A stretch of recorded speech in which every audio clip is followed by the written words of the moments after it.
Well, hello, people. I'm here for another video. Last Monday, sorry that I didn't put another one out then. It was mostly because it was my birthday and I didn't feel like doing something on that day. Especially I don't think that there was any records that I should or felt like talking about. So I was just like, I'll just skip it for the week. I could have said something, but just didn't. But what's it called? Right now, I felt like knowing that there hasn't been like a bunch of albums, like new albums out that I have been listening to, other than the ones that I've discussed already. I figured I might as well talk about my favorite albums ever.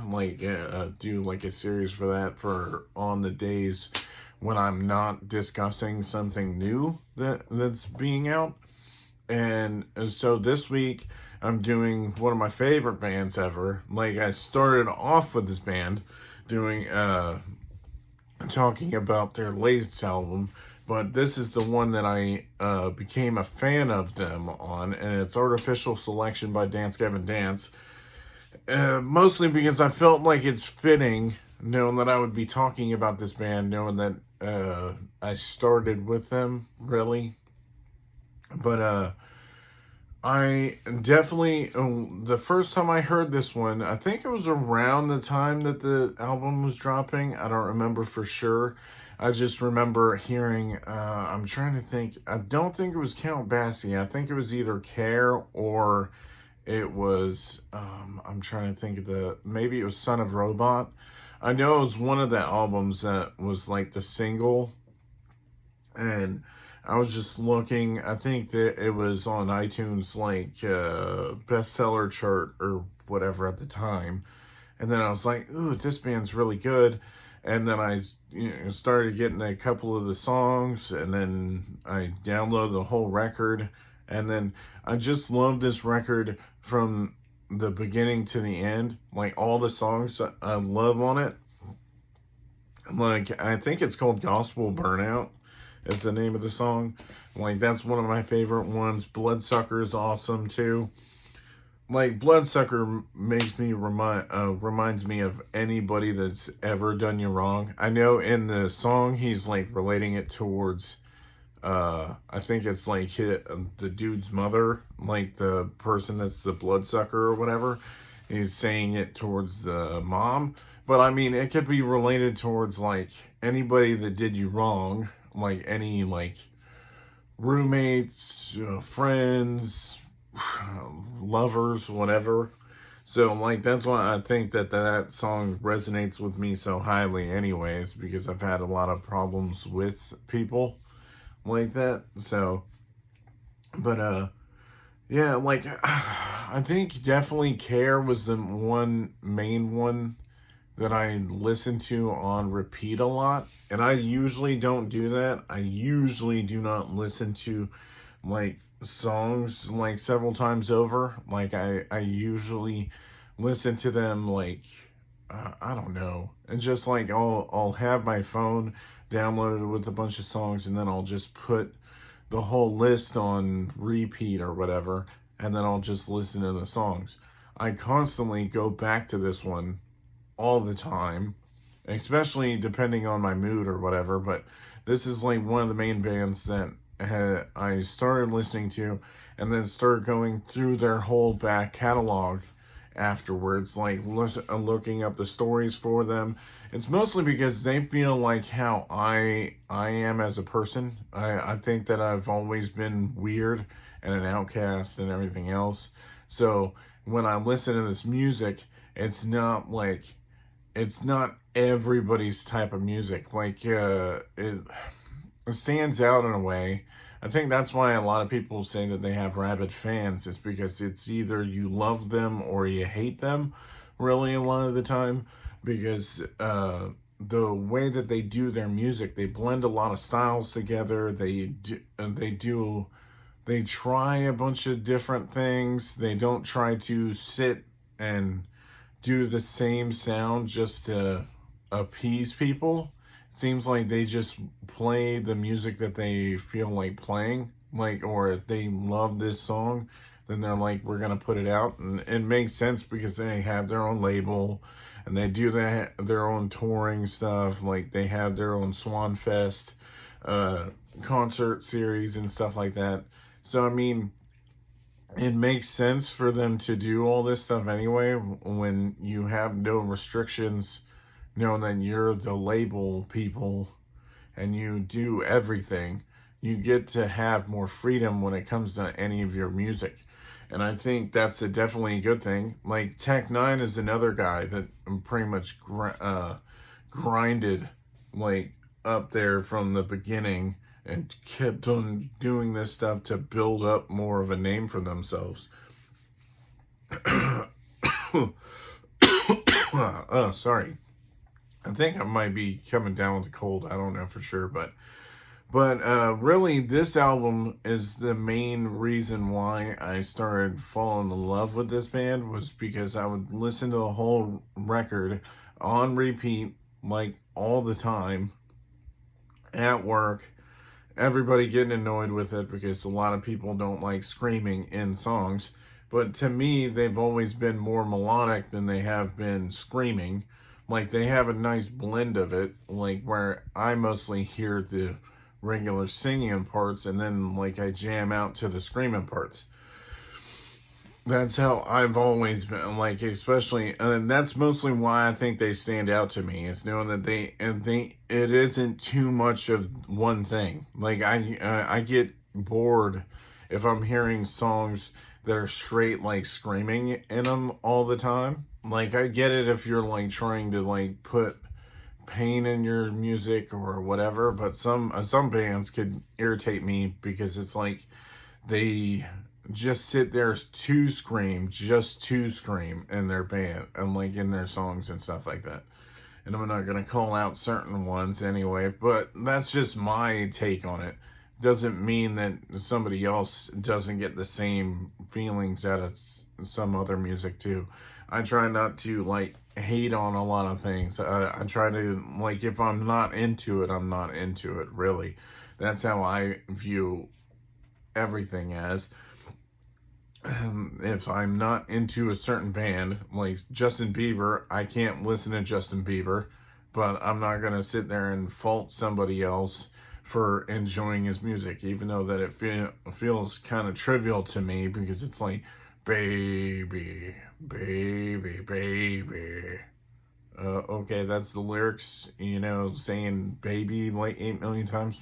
But anyway, that's the one thing too, is like with this band, I listen to them a lot and I resonate so much with a lot of their lyrics. Like John Mess's lyrics are fucking hilarious sometimes, especially on this record, because it's like, what the hell? You hear Tillion's verses where it sounds like it's making a story throughout the whole song, like, which is typical in most songs. Like most songs, they try to tell a story arc in their music, and but then you hear John Mess's like lyrics, and then you're like, what in the hell is he saying? It sounds like fucking gibberish. Not really so much like gibberish, but it just seems like there's no point to like what he's saying. But then I found out later on that a lot of people are like going into fan theories and stuff like that to try to figure out where how he's coming up with most of his lyrics, or that it has deeper meanings in the music than it actually does, like right now. And that's like any fandom, really, like especially if they're like really, really big too. Which I don't think Dance Gavin Dance is like a hugely known band. I think they're getting up there now, like because they're starting to do I don't think that regularly they're doing stadiums and stuff like that, but I think they're getting more people watching them now than they were, like when they had Johnny Craig, and I can't remember the other dude's name that took over for him at one point, because there's been total 3 singers, and I think personally, I think Tillion is what set them apart from every other band, just because Tillion has that one of a kind voice. I definitely think that that's one of the main things. It's like Will Swan's guitar work in most of the songs. Like I think 99% of the songs or whatever. Like, I think that's mainly what I hear is his guitar work in all the songs, and then it's Tillian's voice that comes across, and then John Mess's like screaming stuff too. I think that all of them coming together makes the band work, and I think that that's the main reason why they've lasted as long as they have, because like most bands won't go far when they've went through like several different lead singers. I think I can't even say it. Asking Alexandria has one of those type of things too, because they went through like, I think three, either that or it was two. I know that it went from like Danny Worsnop, and then it went to, I forgot his name. It was like some metal singer. I didn't care for him at all anyway. But when Danny Worsnop left, they went to the new singer, and I didn't care for him at all. And then thankfully Danny went back into the band like afterwards, because I've always liked Danny Worsnop's singing abilities rather than anybody else too. So but like certain bands won't do that well if they keep going through a bunch of lead singers. So most times they usually like kind of peter out and stuff. And they went through two other ones before they met Tillian. Or, well, I mean, they could have been like hanging out before then, before he decided to be in the band. But still, like, I think definitely the main reason why they have the notoriety that they do now, especially because they had that goofy nature, the weird stuff in their music and everything else. But I think Tillian's voice is what makes it another level on their music. Like, I definitely, because I think he's the best singer out of the three that they had in the group, and I definitely think that he just helps the music just sound better and better. Like, at the end of the day, that's what it feels like to me, and that's the main reason why I started listening to the band hardcore. Then eventually paying for like signed CDs and shit, and like I need to get some merch. Like I would love to end up getting some t-shirts, but what's it called? But I definitely recommend this record to anybody. I've already been doing that anyway. Like when I first started listening to it, I would play it at work, and then I ended up having like 4 or 5 people that are into like kind of metal at work and get into this band. Like, especially there, one of my friends that doesn't listen to like metal at all. He was like, "Oh yeah, it was kind of a struggle to get past the screaming part." But then when he started hearing songs like that are on other records, like Inspire the Liars and everything that's on, I'm trying to think, I think it's on Mothership for Inspire the Liars, I could be wrong. But like after that, that's when he was like, oh, okay, like once I got around that, I just realized how talented of a band this band is. And I've been slowly doing that with their music, but this is the main one I recommend to anybody if they listen to like certain shit, like if you're into metal, or if you try to like broaden your horizons when it comes to new bands. Or I mean, they've been around for a long time, but a lot of people, especially myself, didn't know of them for a long time. Like they came out with, I think it was like 5 or 6 different records before I found them. Probably even more than that, because I think that they had like live records and all sorts of shit. So, I mean, I definitely recommend, especially if you're going to start with Dance Gavin Dance, I definitely think that you should start with this record and then go to Mothership or Acceptance Speech. Like, a lot of people think that Acceptance Speech is probably their favorite. Like, but like the main ones to me, it's like Artificial Selection is my favorite, and then it's like I think I would say that Acceptance Speech is my second favorite. Then it's Mothership, and then it's the latest record. Even though I love the latest record too, but I just love a lot of, like, they have some of their best songs on Acceptance Speech, Mothership, and Artificial Selection to me. Like, a lot of them are just really good. Like Death of a Strawberry and what's it called? I'm trying to think of all the other ones. Like, it's Death of a Strawberry, Awkward, I think Runs on Acceptance Speech too. And then there's Inspire the Liars, and then Deception. There's like so many good songs that they do that it's just like, and especially this one. This one was the first record. Artificial Selection was the first main one that I could listen to like every song and enjoy every single song. Like Acceptance Speech, there's a couple that I'm not like huge on, and then same with on Mothership, but like I haven't given it completely the same amount of time listening to it as I have with Artificial Selection and their latest record. Like I've listened to more of those like on repeat than the other records, but I'm slowly going back through their old songs, like especially the one that has Lemon Meringue Tie on it and stuff like that. I'm going into the Johnny Craig territory and stuff like that. But my main thing was with this anyway. I was trying to get people to broaden their horizons with shit and just be like, yeah, check out this band.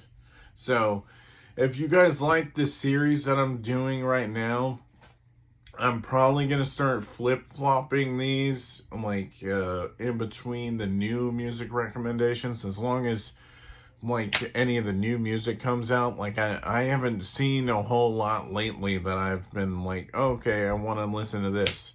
So if you like any of this stuff, like all of our stuff is on Heart of the Geek, like the Heart of Geek.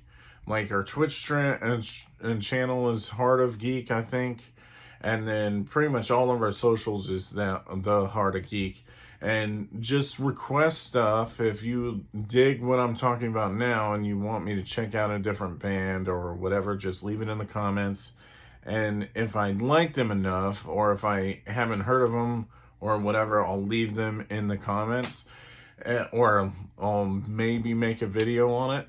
So on that note, I guess I will talk to you guys in another video. Peace out, y'all.